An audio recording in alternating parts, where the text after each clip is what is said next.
अजीज़ तलबा और तालबात, Farooq foundation online school के ज़रिए यकसा नसाब के मुताबिक तालीम हासिल करें।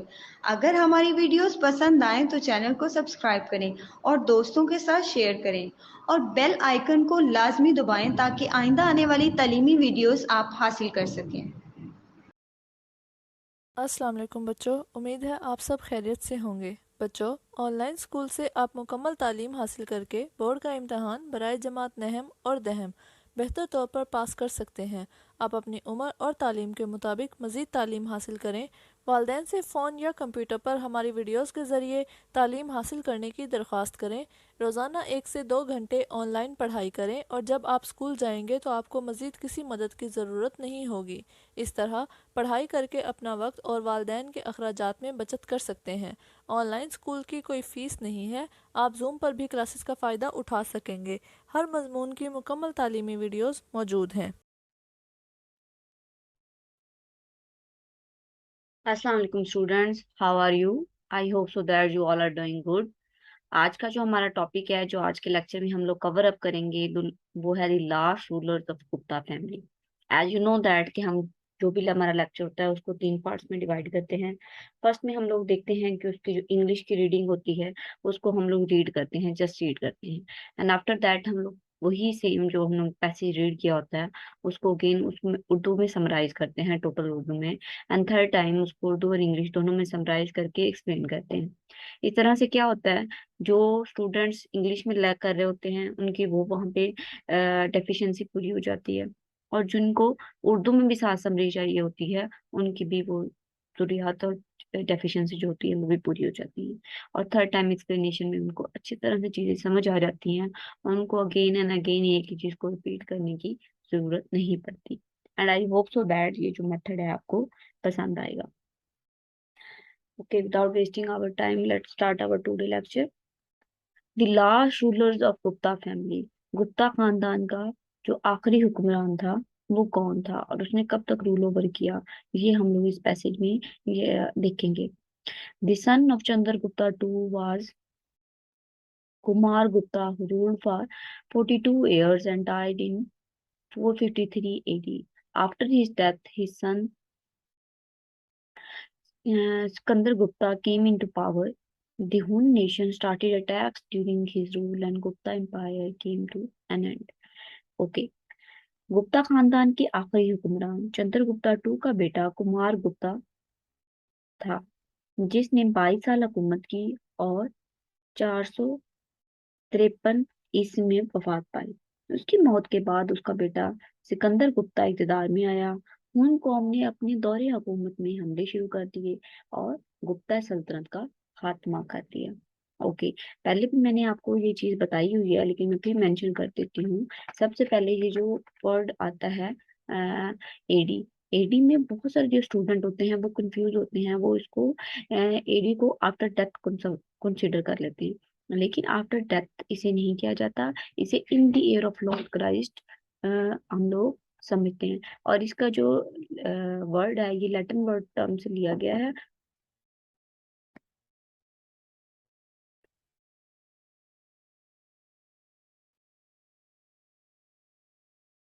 तो इससे क्या होता है कि आफ्टर डेथ कंसिडर, जो इसका जो लैटिन टर्म है ये एडी, इसका जो वर्ड है, इसका जो प्रोनाउंसिएशन है वो है एनोडोनी।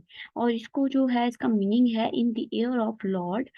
ओके, वो इवेंट जो जीसस क्राइस्ट के टाइम पीरियड में और उसके बाद हुए हैं उनको जब हम लोग मेंशन करते हैं, उनकी जब बात करते हैं तो तब हम लोग एडी लिखते हैं। और एडी प्रोनाउंसिएशन जो एडी का वर्ड है ये stand for एनोडोमी।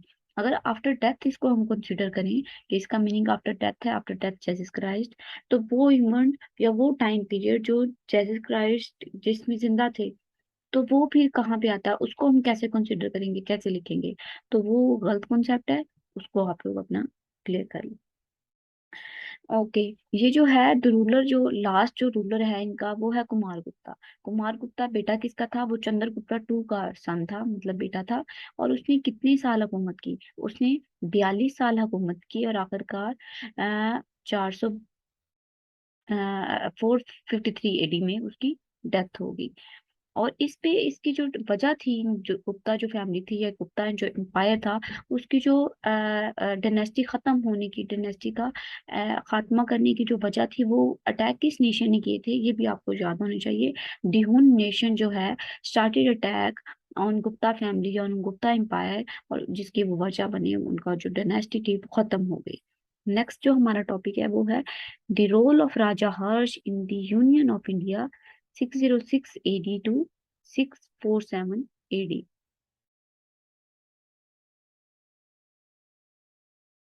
After the fall of the Gupta dynasty, the Union of India state got dispersed. Major part of the country was divided into many small states. The Raj of Thanar, called Harshvardhan, Raja Harshvardhan, reorganized in northern India. Harsh came to power in 606 AD. At the time, there was no peace and stability in India. He reorganized the political framework and established a united and strong government. He had a strong and powerful army. Harsh attacked southern Punjab, Kannauj, Bengal, Orissa, Dhaka, and annexed these territories to his empire. Political stability and peace were again established in the subcontinent. He was an intelligent and shrewd general. He was also a great administrator. He worked for the welfare of his people day and night. He divided his empire into many provinces. He established a central secretariat. He received taxes in the form of in the form of money and grain. The sixth part of agriculture product was retained for king. People lived a prosperous life. Crime ratio was very low. The attitude of the king was very generous toward the people. He was a patron.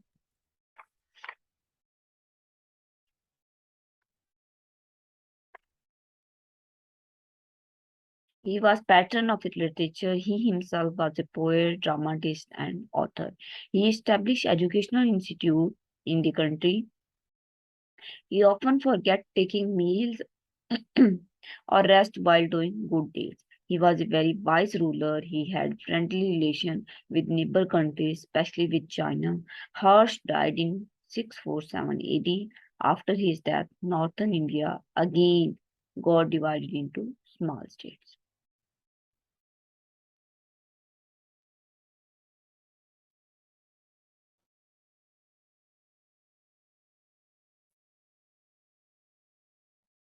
Hindustan के इतिहाद में राजा हर्ष का क्या किरदार है? 647 AD to 606 AD। Gupta खानदान के जवाल के बाद हिंदुस्तानी रियासतों का इतिहाद मुंतशिर हो गया। मुल्क का बड़ा हिस्सा बहुत सी छोटी रियासतों में तकसीम था।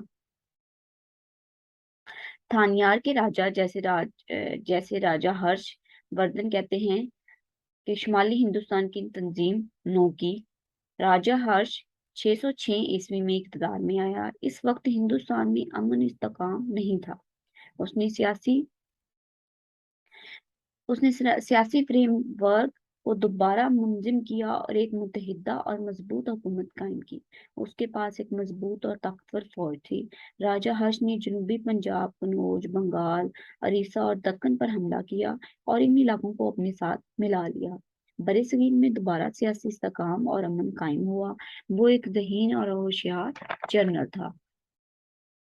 वो एक अजीम मुंतजिम भी थे। उन्होंने दिन रात अपनी अवाम की फलाह बहबूद के लिए काम किया। उसने अपनी सल्तनत को कई सूबों में तकसीम किया। उसने मरकजी सेक्रेटेरिएट कायम किए। उसने रकम और अनाज की शक्ल में टैक्स वसूल किए। ज़रूरी मसनूआत का छठा हिस्सा बादशाह के पास रखा जाता था। लोग खुशहाल जिंदगी गुजारते थे। जराइम का तनासब बहुत ही कम था। बादशाह का बादशाह और अवाम के साथ बहुत ही अच्छा ताल्लुक था। वो अदब के सरपरस्त थे। वो खुद शायर, ड्रामा निगार और मुसन्निफ थे। उसने मुल्क में तालीमी इदारे कायम किए। वो अक्सर अच्छे काम करते हुए खाना पीना भूल जाया करते थे। वो अपने अक्लमंदाना हुक्मरान वो बहुत ही अक्लमंदाना हुक्मरान थे। उसने हमसाया ममालिक के साथ बहुत अच्छे ताल्लुकात कायम किए हुए थे, खास तौर पर चीन के साथ। राजा हर्ष ने 647 ईस्वी में वफात पाई। उसकी वफात के बाद जनूबी इंडिया दोबारा से छोटी छोटी रियासतों में तकसीम हो गया। ओके, अब हमारा आता है थर्ड पार्ट, जिसमें हम लोग इसको अगेन से पढ़ेंगे और उर्दू इंग्लिश के साथ एक्सप्लेनेशन भी करेंगे, ताकि हमें अच्छी तरह से चीजें समझ आ जाए। ओके, अब पीछे जो हमारा टॉपिक हम लोग कवर अप कर रहे थे लास्ट लेक्चर में, हम लोगों ने देखा कि जो इंडिया थी वो अगेन से क्या होगी, डिवाइड होगी। उसे क्या हो गया, अब रीयूनियन करना है, उसे दोबारा से मजबूत बनाना है, एक स्ट्रॉन्ग नेशन बनाना है, एम्पायर बनाना है। तो उसमें जो राजा हर्ष है उसका रोल क्या, किरदार क्या, उसने कैसे दोबारा से इंडिया को मिलाया, इकट्ठा किया। After the fall of the Gupta dynasty, the union of India state got dispersed. क्या क्या, गुप्ता जो खानदान था, जो गुप्ता एम्पायर थी, जो गुप्ता की सल्तनत थी, वो जब खत्म हुई तो उसके बाद क्या हुआ कि इंडिया की जो स्टेट थी, उनके अंडर जो स्टेट थी जिनके वो हुक्मरानी कर रहे थे, वो क्या हुई, डिस्पर्स्ड होगी, अलग अलग हो गई। तो फिर उस वक्त क्या हुआ कि major part of the country was divided into small state. जो कंट्री थी, वो उनकी जो स्मॉल स्टेट थी वो अलग अलग हिस्सों में डिवाइड होगी, हर कोई अपने कानून के मुताबिक, मतलब कोई किसी का हुक्मरान नहीं है, कोई किसी को रन ओवर नहीं कर रहा, कोई किसी की रियाया नहीं है, कोई किसी का बादशाह नहीं है, कोई गवर्नमेंट नहीं है, कोई रूल नहीं है, कोई रेगुलेशन नहीं है। तो हर कोई अपनी अपनी स्टेट बना के बैठा है, अपने रूल्स एंड अपने रेगुलेशन है। उस वक्त क्या हुआ, एक थानियार का जो राजा था, जिसे राजा हर्ष कहते हैं, उसने उसे कहा कि तुम रीऑर्गेनाइज दी नॉर्दर्न इंडिया, के नॉर्दर्न इंडिया को, जनूबी इंडिया को दोबारा से रीऑर्गेनाइज करना चाहिए, इकट्ठा करना चाहिए, एक गवर्नमेंट कायम करनी चाहिए, उसके अंडर सारे जो स्टेट्स हैं उनको काम करना चाहिए, तो दोबारा से इसके ऊपर वर्क किया जाना चाहिए। हर्ष जो था वो केम इनटू पावर, मतलब जब उसमें हुक्मरान बना, सल्तनत में आया, गवर्नमेंट में आया, जिस तरह से हम कह सकते हैं, जो पॉलिटिक्स में आया एंड ऑल दैट, ये वाली चीजें हम लोग पिछले या अल्फाज सेंटेंस से यूज कर सकते हैं। He Harsha came into power in 606 AD, कि वो जो टाइम पीरियड है 606 एडी ईस्वी में पावर में आया या हुक्मरान बना, हम इस तरह से कह सकते हैं, इक़्तिदार में आया। At that time there was no peace and stability India. जैसे हमने पहले बात कर दी है कि वहां पे हर एक रियासत उनके किसी कोई की अंडर नहीं था, हर कोई अपना काम कर रहा था, अपने रूल्स एंड रेगुलेशन थे, कोई किसी का हुक्मरान नहीं था, कोई किसी की रियाया नहीं थी। तो क्या था, उस वजह से एक इंतशार पैदा हो गया था, कोई किसी की बात मान नहीं रहा था, कोई किसी कुछ कर नहीं रहा था। तो स्टेबिलिटी नहीं थी, कोई पीस नहीं था, कोई रूल्स एंड रेगुलेशन नहीं थे। फॉर एग्जाम्पल हम अपने घर में देख लें, अगर कोई रूल्स एंड रेगुलेशन कायम नहीं किए जाएंगे, कोई छोटे बड़े को नहीं मारेगा, हम लोग रिस्पेक्ट से रहेंगे या ऑल दैट, ये सारी चीजें जो हम लोग देखते हैं वो नहीं होंगी। हर कोई अपनी जिंदगी अपने तरीके से गुजार रहा होगा, कोई किसी की बात बर्दाश्त नहीं करेगा, कोई किसी को कुछ समझेगा नहीं। तो इस तरह से क्या होगा, वहां पे इंतशार पैदा होगी, स्टेबिलिटी पैदा होगी, नफरतें पैदा होंगी, तो ऑल दैट, ये सारी चीजों का बायस बनेगा। तो इस तरह से क्या था कि उस टाइम पीरियड में जब राजा हर्ष इक़्तिदार में आया, उसने हुकूमत संभाली, हुक्मरान बना, तो तब भी कोई पीस नहीं था, स्टेबिलिटी नहीं थी, लोगों में इत्तेफाक नहीं था। उसने फिर इस चीजों पे वर्कआउट करना शुरू किया। कैसे वर्कआउट करना शुरू किया वो हम लोग देखते हैं। He reorganize the political framework and establish united and strong government. उनने जो पॉलिटिकल फ्रेमवर्क, हम लोग किस तरह से कह सकते हैं कि जैसे गवर्नमेंट को चलाने के लिए उसके एक वजीर आजम होता है, देन हम लोग हर सूबे के लिहाज से वजीर आला बनाते हैं, देन उसके नीचे वजीर होते हैं, कोई एजुकेशन का वजीर होता है, कोई वजीर खजाना, इस तरह से सेहत का वजीर होता है। तो सारे उनके अंडर भी कोई लोग होते हैं। इस तरह से एक पूरा फ्रेमवर्क सेट किया जाता है और लड़ी से लड़ी जोड़कर एक काम को चलाया जाता है, गवर्नमेंट को रन ओवर किया जाता है। सेम इसी तरह उसने जो पॉलिटिकल फ्रेमवर्क था, जो वज़रा थे, जो हुक्मरान थे, उनके अंडर में काम कर रहे थे, उनको दोबारा से रीयूनियन किया, उनको दोबारा से अपने कामों पे लगाया और एक दोबारा से उन्होंने काम का आगाज किया अपनी एक स्ट्रॉन्ग गवर्नमेंट बनाने के लिए। He had a strong and powerful army. उसके पास एक पावरफुल आर्मी भी थी जंग लड़ने के लिए, ऑल दैट, ये वो सारी चीजें। Harsha attack southern Punjab, Bengal, Orissa, Deccan and next this territory to this empire. उसके पास एक स्ट्रॉन्ग आर्मी थी। तो आर्मी हमेशा जंग लड़ने के लिए या अपने डिफेंड के लिए यूज होती है, मतलब एक कंट्री की अगर आप पे कोई अटैक करता है तो आप अपने डिफेंड के लिए हमारी जो पुलिस या आर्मी जो होती है वो होती है। तो इस तरह जो उसके पास आर्मी थी, पावरफुल आर्मी थी, उसने अटैक किया इन स्टेट पर और इनको अपने कब्जे में ले लिया, इनको पे अपना कब्जा कर लिया। अपना जो एरिया था हुक्मरानी का वो बढ़ाना चाहता था। तो इस तरह से उसने इन स्टेट्स पे अटैक किया और इनको अपने कब्जे में ले लिया। Political stability and peace were again established in the subcontinent. अब क्या था कि पॉलिटिकल उसने एक फ्रेमवर्क बना दिया था। उससे क्या हुआ कि पॉलिटिकल हर एक को अपनी रिस्पॉन्सिबिलिटी का पता चल गया, काम का पता चल गया, मेरे में ये काम है, मैंने ये करना है, अगर मैं इसकी खिलाफ वर्जी करूंगा तो मुझे पनिशमेंट मिलेगी, सजा मिलेगी एंड ऑल दैट। तो इस तरह से क्या हुआ कि पॉलिटिकल स्टेबिलिटी एंड पीस पर again establish in the sub continent, बड़े स्केल में दोबारा से अमनो इस्तेकाम कायम हो गया। He was an intelligent and shrewd journal. Intelligent होता है वो बहुत ही होशियार और जहीन था। डेफिनेटली आपने एक गवर्नमेंट या एक सल्तनत को चलाना है तो उसके लिए आपको अक्लमंदाना फैसले करने पड़ते हैं, बहुत स्ट्रिक्ट फैसले भी करने पड़ते हैं, कुछ रूल्स एंड रेगुलेशन बनाने पड़ते हैं। तो हर एक चीज को मद्देनजर रखना पड़ता है। तो अंडरस्टूड है उसने दोबारा से एक एम्पायर को खड़ा किया, उसमें बहुत सारी चीजें जो लैक कर रही थी उनको ऊपर काम किया और उसे दोबारा से स्ट्रॉन्ग बनाया। तो वो एक इंटेलिजेंट पर्सन था ही, तो उसने ये सब काम किए। तो वो उसकी खूबसूरत क्वालिटीज बताई जा रही हैं कि वो बहुत इंटेलिजेंट और होशियार इंसान था। He was also a great administrator. उससे चीजों को मैनेज करने का बहुत तरीका था कि कौन सी वजारत किस बंदे को देनी है, कौन इसका कैलिबर है, कौन ये काम कर सकता है और कौन ये काम नहीं कर सकता। He work for the welfare of his people day and night. मतलब डे एंड नाइट का क्या मतलब होता है इसमें? डे एंड नाइट का मतलब ये नहीं होता कि 24 घंटे वो काम ही कर रहा है। इसका मतलब ये होता है कि उसने बहुत सारी ऐसी जो मंसूबे थे, बहुत सारे ऐसे प्लान थे, बहुत सारी ऐसी चीजें थी जो उसने अगेन दोबारा से स्टार्ट की for the welfare of people, लोगों के।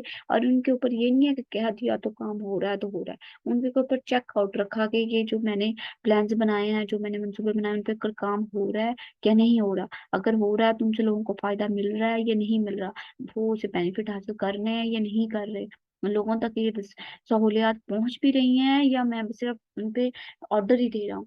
तो उनके ऊपर सारा चेक एंड बैलेंस रखा, उन पे देखा कि लोगों तक वो चीजें पहुंच रही हैं या नहीं पहुंच रही।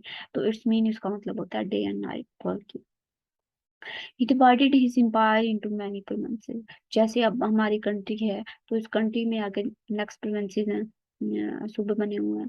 सूबे में आके छोटी छोटी रियासतें हैं, then गाँव आ जाते हैं, सिटीज हैं एंड ऑल दैट। इसी तरह उसने क्या किया कि अपनी जो एम्पायर थी उसको सूबों में डिवाइड कर दिया, प्रोविंसेस में डिवाइड कर दिया। किस तरह से चीजों को मैनेज करना ज्यादा आसान हो जाएगा। कि एक स्पेसिफिक एरिया, एक स्पेसिफिक जो स्टेट थी वो एक बंदे के हवाले करती कि तुम इनको लुक आफ्टर करोगे, इनके प्रॉब्लम देखोगे और इनके जो मसले मसाइल होंगे तुम मेरे तक लेके आओगे तो हम इनको हल करने की कोशिश करेंगे। He established a central secretariat. He received taxes in the form of money and gain। इतने सारे जब हम मंसूबे बनाते हैं for the welfare of the people, तो सारी पैसा जो हुकूमत के पास होता है या हुक्मरानों के पास होता है वो कहाँ से आता है? वो टैक्सेस की फॉर्म में अवाम का पैसा ही होता है जो अवाम पे लगाया जाता है। तो सेम इसी सूरत में वो अवाम का पैसा ही था जो उनके ऊपर लगाया जा रहा था, उनको दिया जा रहा था। वो टैक्सेस जो दिए जाते थे हुकूमत को या एम्पायर को, सल्तनत को, वो ग्रेन मतलब गंदम की सूरत में भी दिए जाते थे और पैसों की सूरत में भी दिए जाते थे। अंपायर को इतनी, अगर आपने फसल एक उठाई है तो फसल का एक चौथाई हिस्सा, छठवां हिस्सा एंड ऑल दैट, उनका जो जो भी रूल्स एंड रेगुलेशन कायम हुए हुए थे, तो उसमें वो जो पार्ट था, 6 पार्ट आगे मेंशन है, the 6 part of agriculture product was written for king. कि वो जो भी अपनी फसल उठाएंगे, काश्तकारी करेंगे, तो उसका जो छठवां हिस्सा होगा वो क्या होगा, वो हुकूमत के पास जाएगा। बाकी जो चीजें होंगी वो उनके पास अपने पास ही रहेंगी। नेक्स्ट ये है पीपल लिव्ड ए प्रॉस्पेरस लाइफ। मतलब जैसे ये अंडरस्टूड है, पहले उनके पास कोई रूल्स एंड रेगुलेशन नहीं थे, हर कोई अपनी आजादी में जिंदगी गुजार रहा था। जब एक गवर्नमेंट कायम होगी, एक हुकूमत कायम होगी, देन उसके बाद हर एक बंदे की रिस्पॉन्सिबिलिटी आ गई, आपने ये काम करना है, ये नहीं करना। जो बंदे ने उनकी खिलाफ वर्जी की उनको पनिशमेंट मिलेगी। तो उनके लोगों में एक डर आया कि हमने ये काम करना है, रूल्स एंड रेगुलेशन के मुताबिक रहना है, ऑल दैट। तो उससे क्या हुआ कि लोग एक खुशहाल जिंदगी गुजारना शुरू हो गए।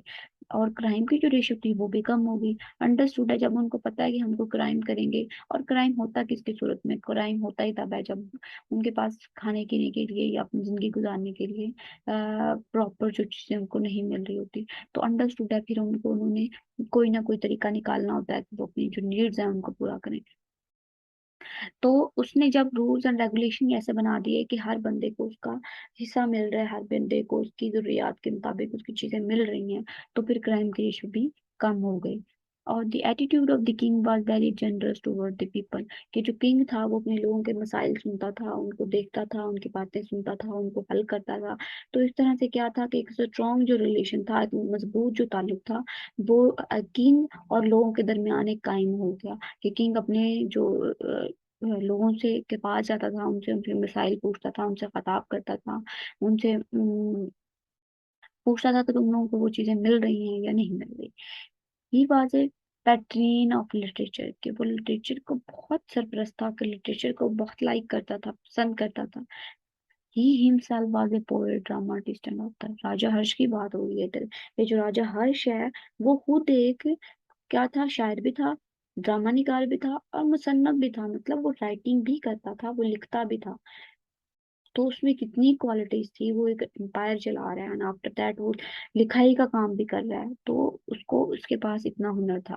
Establish educational institute in the country, उसने अपने जो मुल्क था उसमें एजुकेशनल इंस्टीट्यूट भी बनाए, मतलब स्कूल ओपन किए, colleges, university and all that, जो छोटे छोटे और इस तरह से इदारे जहाँ पे लोगों को उनकी मुताबिक जरूरियात के मुताबिक इंफॉर्मेशन मिल सके एंड ऑल दैट। उसने छोटे छोटे जो अपने एजुकेशन इंस्टीट्यूशन थे वो भी कायम किए अपने मुल्क में, ताकि कोई भी इस चीज से महरूम ना रहे कि उस तक एजुकेशन नहीं पहुंची।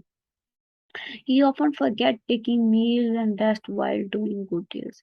इसका मतलब क्या है कि वो खाना पीना ही भूल जाता था अच्छे काम करते वक्त। इसका मतलब क्या है कि कोई चीज उसने रिस्पॉन्सिबिलिटी ली है कि मैंने इस काम को करना है, ये रूल्स एंड रेगुलेशन कायम करने हैं, या ये इदारा कायम करना है, ये इंस्टीट्यूशन कायम करना है, तो उसके लिए आपको पहले एक फ्रेमवर्क डिजाइन करना पड़ता है। इसमें कितने लोग चाहिए होते हैं वो देखना पड़ता है। अगर कोई एजुकेशन इंस्टीट्यूट बनाना है तो उसके लिए कौन सी जगह मौजूद होगी जहाँ इजी लोग लोग विदाउट मतलब कन्वेंस के या कन्वेंस के बगैर आ जा सकते हैं, ज्यादा दूर ना हो। तो उसको ज्यादा मत सबको मद्देनजर देखना पड़ता है, तो उसके ऊपर प्रॉपर आप लोगों को एक काम करना पड़ता है। प्रॉपर काम करके देन उसको आपने इनिशिएटिव लेना है, उसका काम करना है, स्टार्ट करना है, ऑल दैट।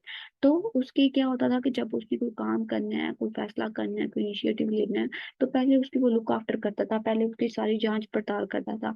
जांच पड़ताल करने के बाद फिर क्या करता था, वो उसके ऊपर काम करता था।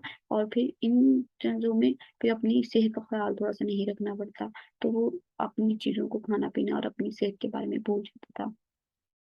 ही was a very wise ruler, वो बहुत ही अक्लमंद हुक्मरान था। अक्लमंद हुक्मरान था ही तो उसने इतनी सारी चीजें की, इतने प्रोविंसेस को डिवाइड किया, देन उसने सेक्रेटरीट बनाए, रियूनियन किया, लोगों के वेलफेयर के लिए काम किए एंड ऑल दैट, इंस्टीट्यूट कायम किए। तो वेलफेयर वो वाइज पर्सन था ही तो उसने इतनी कर। He had a friendly relation with neighbours country, specially with China, कि उसने सिर्फ अपनी वेलफेयर के लिए काम नहीं किया। जब आपको कोई जरूरत पड़ती है तो आप अपने साया घर से कोई चीज ले लेते हैं, तो इसी तरह आप कंट्री को रन ओवर करने के लिए आपको हमेशा किसी चीज की या कभी ना कभी किसी चीज की जरूरत पड़ जाती है। तो उसके लिए आपको नेबर कंट्री के साथ भी अच्छे ताल्लुकात कायम करने पड़ते हैं, कि कल को अगर हमें कोई जरूरत पड़ती है तो हम अपनी नेबर कंट्री से हेल्प ले सकें। तो सेम उसी था कि उसने अपनी नेबर जो कंट्री थी उसके साथ भी उसके फ्रेंडली रिलेशन थे, मतलब लड़ाका किस्म का हुक्मरान नहीं था। उसे पता था मैंने कौन सी चीज किस तरीके से लेके चलनी है, कौन सी चीज हमारे फायदे के लिए है, कौन सी चीज हमारे नुकसान के लिए है, और उस तरीके से वो सारी चीजों को मैनेज कर रहा था। अब उसके दौरे जो हुकूमत था वो कब एंड हुआ, अंडरस्टूड है जब उसकी वफात हुई। और उसकी वफात कब हुई, हर्ष डाइड इन 647 एडी, मतलब 647 ईस्वी में उसकी डेथ हो गई, वो बहुत पा गया हर्ष जो था। After his death northern India again got divided into small state. जब उसने हुकूमत संभाली तब क्या था, तब भी इंडिया स्मॉल स्टेट में डिवाइड हुआ हुआ था।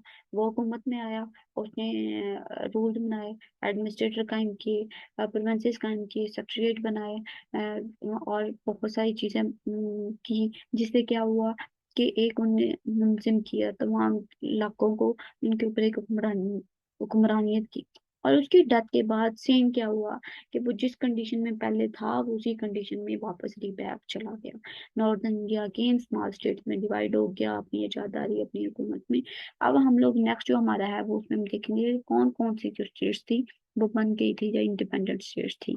आज के लेक्चर में इतना ही करते हैं क्योंकि हम बाकी चीजें भी अगर कवर अप करने की कोशिश करेंगे तो लेक्चर बहुत लंबा हो जाएगा।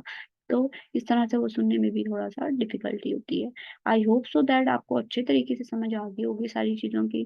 बाकी जो चीजें हैं हम वो नेक्स्ट लेक्चर में देखेंगे। तब तक अपना ख्याल रखें। अल्लाह हाफिज। अल्लाह निगहबान।